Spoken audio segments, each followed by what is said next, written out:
আর হুমায়ুনকে নাম ধরে রাখতেন আমরা দুজন মাত্র, আমি আর নূর।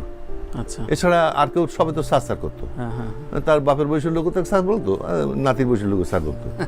তা হুমায়ুনের সঙ্গে আমার এইটা আমার একটু আর চোখে তাকাতো।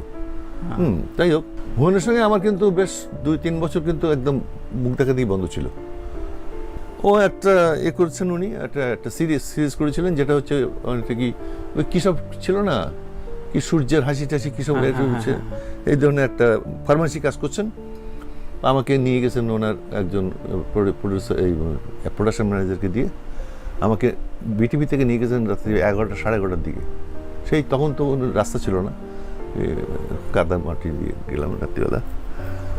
সেটা করলেন কি, হুমায়ুনের একটা ব্যাপার ছিল কি, তার চারপাশে কিছু পারিষদ ছিল এবং তারা সবসময় হুমায়ুনকে হ্যাঁ।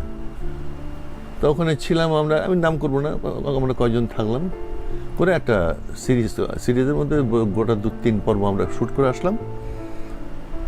তারপরে আর হুমায়ুন আর ডেট দেন না, হুমায়ুন ডেট দেন না, তাই ফোন করলাম। আমিও ফোন করিনি হুমায়ুনকে।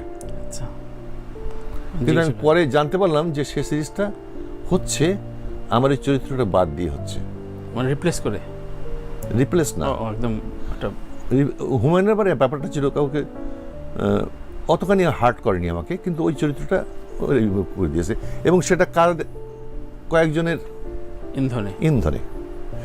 কিন্তু হুমায়ুন তার জন্য আমাকে দুঃখ প্রকাশ করেনি, আমার অভিযোগ ছিল এটাই, দুঃখ প্রকাশ করেনি, বা বলতে পারতো যে আমাকে আপনাকে গল্পটা আমি একটু অন্যভাবে মোড় নিয়েছে, সেখানে এই চরিত্রটার প্রয়োজন নেই, যত কিছু এইটুকু, আর কিছু চাইনি আমি।